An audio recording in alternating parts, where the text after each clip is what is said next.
With protests taking place in cities across the country, we turn now to Capitol Hill and how the federal government can respond. Republican John Thune is the Senate Majority Whip. In his home state of South Dakota, the National Guard has been called to help disperse protests in recent days.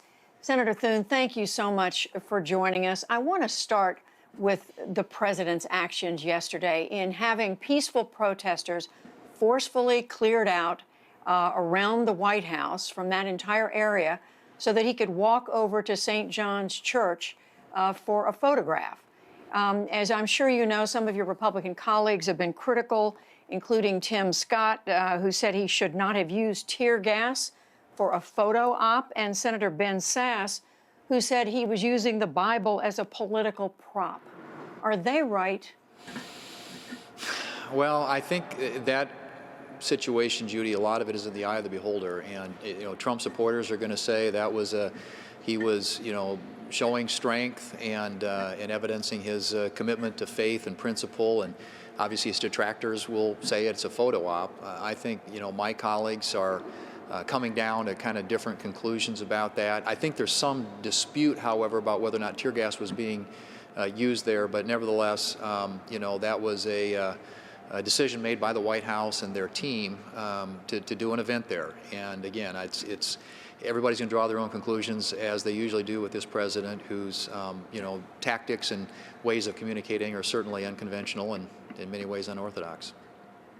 But are you comfortable with the idea of law enforcement using force, as we saw on video, to clear out protesters and journalists out of the area so the president could walk a block over to the church? Well, I would prefer that if people were protesting peacefully, that they be allowed to continue to do that. That's what we want to encourage.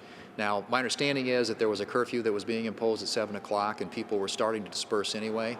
But for sure, if people are, following the law, exercising their First Amendment right to assemble and to make their voices heard in a peaceful way, they should be allowed to do that. So, there are questions about the circumstances down there last night, but I think as a general rule, yes, people who are protesting peacefully ought to be allowed to do that. That's certainly the kind of thing that we want to encourage.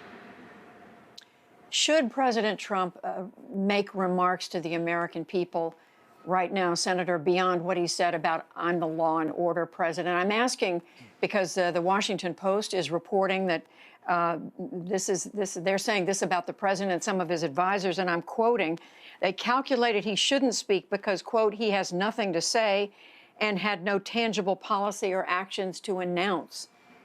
This is what the reporter learned from the White House. Should the president have something to say, have something to announce right now? I think that the country, Judy, is looking for healing. They're looking for a calm voice, a reassuring voice.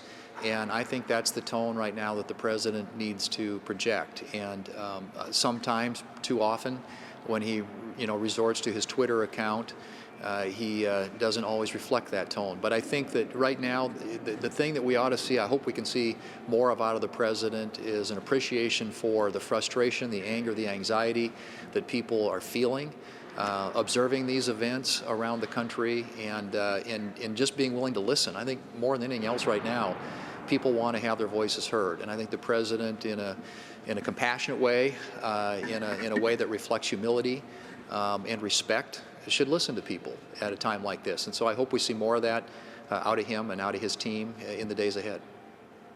And you do believe the president is capable of projecting calm and unifying the country?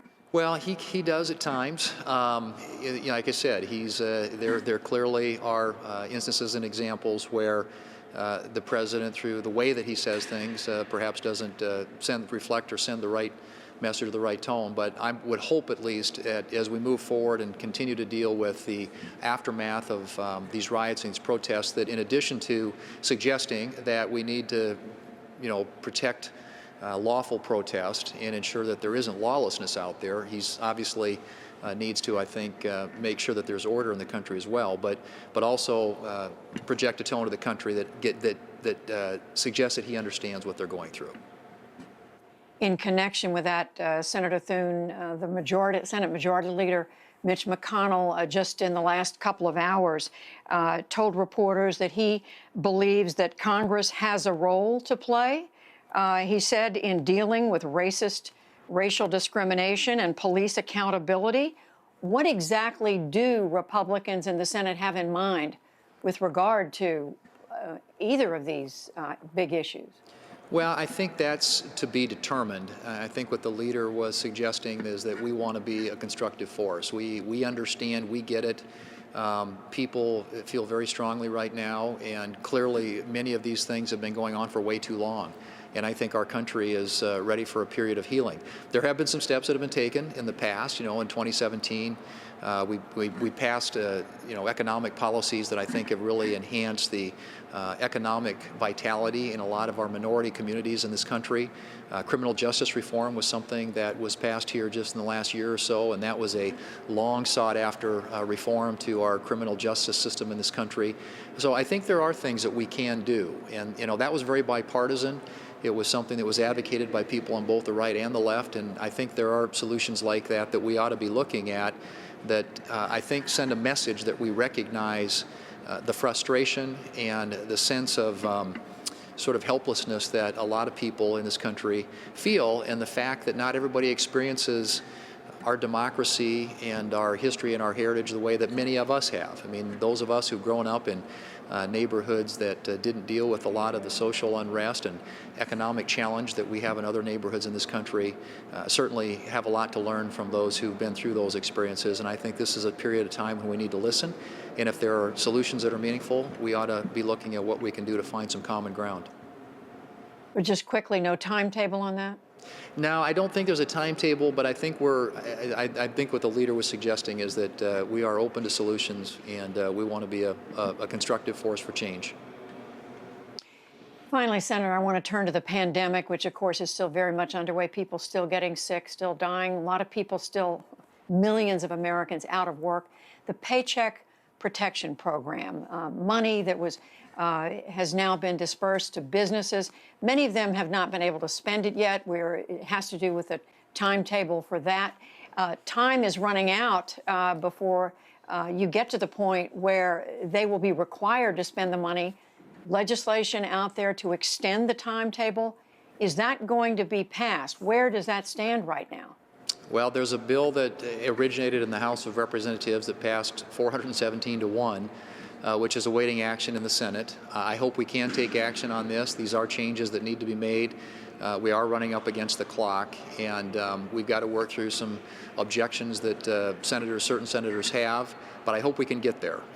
This is a program that's been by all accounts, very successful, and has kept a lot of people employed. And Lord knows, with all the people who are unemployed right now, we want to do as much as we can to keep those jobs there. And so when the economy starts to recover, and it's starting to show signs that it is, that those jobs will be available. So it's an important piece of legislation, and these changes that have been proposed are changes that enjoy broad bipartisan support. There ought to be a path forward to get it done, and I hope we can find that path. And in the coming few days, this week? Yeah, it'd be nice if we could do it this week. I think that there are reasons why it needs to get done as soon as possible. But as I said, it may take a little longer than we had hoped. You know, we can do things in the Senate. If you have unanimous consent, you can do them very quickly.